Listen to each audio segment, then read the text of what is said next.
अस्सलामुअलैकुम and welcome in study corner. तो आज की इस वीडियो में हम डिस्कस करने वाले हैं प्रेजेंटेशन स्किल्स को कि कौन कौन से प्रेजेंटेशन स्किल्स होती हैं।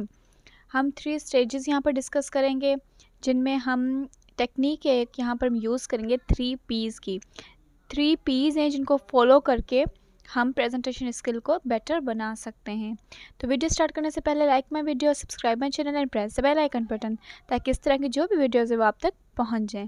तो आइए आज की वीडियो स्टार्ट करते हैं डेफिनेशन के साथ। टू स्पीक और speech at particular topic with the visual idea. अब प्रेजेंटेशन हम कहते हैं कि हम जब बात करें या हम कोई स्पीच दें किसी पर्टिकुलर किसी खास टॉपिक के ऊपर अपने एक विजुअल आइडियाज़ के साथ, तो उसे हम कहते हैं कि जो है डेफिनेशन ये प्रेजेंटेशन की।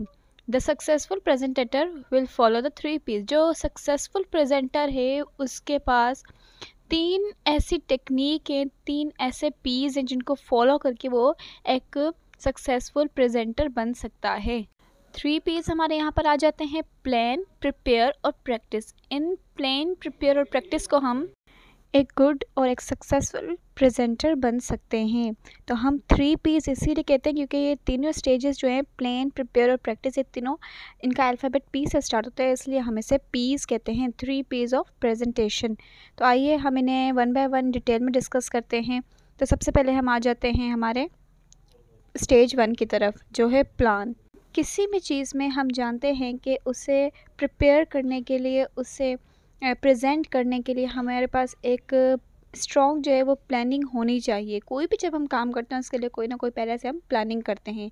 तो प्लान जो है वो हमारा सबसे फर्स्ट स्टेज है प्रेजेंटेशन को कन्वे करने का। Think about what you want to put across in your presentation और टॉक। सबसे पहले तो आपको क्या करना है कि अपने प्रेजेंटेशन के लिए आपने वो चीज़ों को उठाना है जो आपने बात करनी है, जिनके बारे में।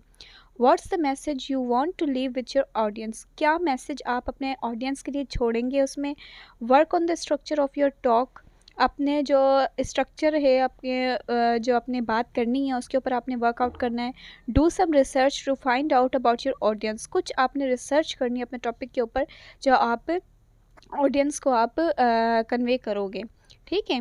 फिर हम आ जाते हैं what do they want to get from listening to you. वो क्या अब आपने यहाँ पर क्या करना है, सबसे पहले आपने अपने प्रेजेंटेशन के बारे में सोचना है, फिर आपने क्या करना है, अपनी रिसर्च करनी है किन के बारे में, कि ऑडियंस के बारे में आपने रिसर्च करनी है। सबसे पहले आपने ऑडियंस के बारे में क्या रिसर्च करनी है कि what they want to get from listening to you. वो आपसे क्या सुनना चाहते हैं। How much do they already know about what you are speaking about. कितना ऑडियंस आपके बारे में जानती है कि आप क्या बोलना चाहते हैं। This will help you pitch your talk eight right level. तो ये चीज़ें आपको क्या करती हैं, आपको राइट लेवल पे आपके जो है पिच आउट करती हैं। You will also need to speak to your host. आप अपने होस्ट से भी बात कर सकते हैं about the length of your presentation and any equipment you need. तो आप अपने होस्ट से बात कर सकते हैं कि आप उसे बता सकते हैं कि आपकी प्रेजेंटेशन कितनी लेंथी होने वाली है, कितनी उसकी लेंथ होगी, कितनी ड्यूरेशन तक वो चलेगी और कौन कौन सी इक्विपमेंट आपको नीडेड है। तो ये चीज़ें आपने इनको फॉलो करके, इन चीज़ों को फॉलो करके आप अपना प्लान बना सकते हैं और उसके बाद आप अपना जो है प्रेजेंटेशन जो है वो उसे आप कन्वे कर सकते हैं। तो यह था स्टेज नंबर 1। अब हम आते हैं स्टेज नंबर 2 की तरफ। स्टेज 2 हमारा कहता है प्रिपेयर। जब हमने कोई चीज़ को प्लानिंग कर ली है तो अब नेक्स्ट लेवल हमारे पास आ जाता है उसे प्रिपेयर करने का। जब हमारे पास सारी इन्फॉर्मेशन इकट्ठी हो गई, हमने सब कुछ कर लिया, अब हम उसे प्रिपेयर करेंगे कि कौन सी चीज़ किस जगह हमने रखनी है, किस तरीके से हमने अपनी प्रेजेंटेशन को करना है, किस तरीके से हमने उनको बनाना है, कौन सी पॉइंट्स हमने पहले लिखनी है, कौन सी पॉइंट्स हमने बाद में लिखनी है। तो ये है हमारी प्रिपरेशन प्रोसेस, सेकेंड स्टेज। तो सबसे पहले आपने क्या करना है कि आपने ऑर्गेनाइज करना है अपना कंटेंट को। आपने अपना स्ट्रक्चर बनाया, आपने जो अपने कंटेंट बनाया, जो आपका टेक्स्ट है आपके प्रेजेंटेशन का, उसको आपने सबसे पहले ऑर्गेनाइज करना है। How do you organise your content. तो आपने इन चीज़ों को फॉलो करके अपने कंटेंट को ऑर्गेनाइज करना है। First of all, what would be the introduction, body and conclusion. आपका इंट्रोडक्शन क्या है, आपकी बॉडी क्या होगी, आपका कंक्लूजन क्या होगा। तो सबसे पहले अपना इंट्रोडक्शन, बॉडी और कंक्लूजन को आपने एक फ्रेम आउट कर लेना है, क्योंकि सबसे पहले हमारे पास इंट्रोडक्शन आता है, देन हमारे पास बॉडी एंड देन लास्ट में हमारे पास कंक्लूजन आता है। तो हमें सबसे पहले इसे प्रिपेयर कर लेना है। What kind of visual you are going to use, किस टाइप की आपने विजुअल जो है आपने यूज़ करनी है। विजुअल एक इक्विपमेंट होता है, लाइक हम मल्टीमीडिया यूज़ करते हैं, हम स्लाइड्स यूज़ करते हैं, हम बोर्ड्स यूज़ करते हैं, ऑडियो रिकॉर्डिंग्स या फिर वीडियो चैट, पोस्टर, पिक्चर्स वगैरह, ये सब जो टूल्स हैं ना, ये हम प्रेजेंटेशन के लिए यूज़ करते हैं और इन्हें ही हम कहते हैं कि ये हमारे विजुअल्स या फिर टूल हैं। तो अभी हम आते हैं थर्ड स्टेज की तरफ, जिसे हम कहते हैं practice.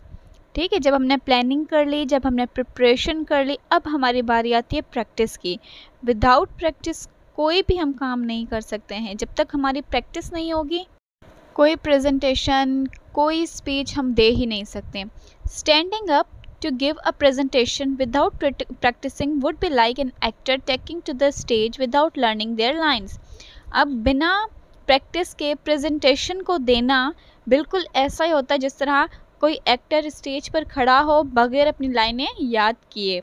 You don't need to memorise, आपको उसे मेमोराइज करने की ज़रूरत नहीं होती है।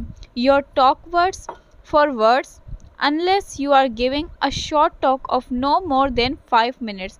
आप एटलीस्ट 5 मिनट जो है आपको अपने शॉर्ट टॉक के लिए यूज़ करने हैं, but you do need to know what you are going to cover. पर आपको पता होना चाहिए कि आपने क्या चीज़ बोलनी है, क्या चीज़ आपने कवर करनी है। Just as actor rehearse their line, जिस तरह से एक्टर अपनी लाइन्स को रिहर्सल करता है, रिहर्स करता है, इसी तरह से आपको अपनी प्रैक्टिस करनी है। ठीक है, you need to practise your presentation, आपने अपनी प्रेजेंटेशन की प्रैक्टिस करनी है। Don't practise in front of mirror, आपने कभी भी ये नहीं करना कि अपने मिरर के सामने खड़े होकर प्रैक्टिस करनी है, because your audience won't be sitting that close to you. क्योंकि आप जब मिरर के आगे खड़े होते हैं तो आप इतने क्लोज होते हैं मिरर से, तो जितने भी ऑडियंस होते हैं वो आपके इतने क्लोज नहीं होते हैं, तो आपको मतलब मिरर के आगे खड़े होने की कोई ज़रूरत नहीं है प्रैक्टिस के लिए। Instead, stand on one side of a room and imagine your audience sitting across the room from you।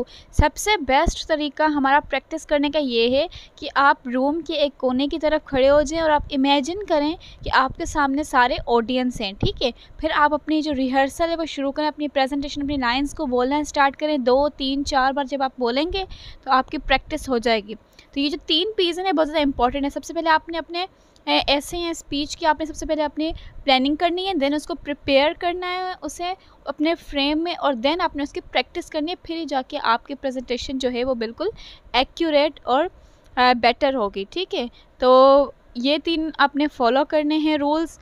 तो आई होप आपको आज का लेक्चर बहुत अच्छे से समझ आ गया होगा। If you have any query regarding this lecture you can comment in comment section box, I will solve your query.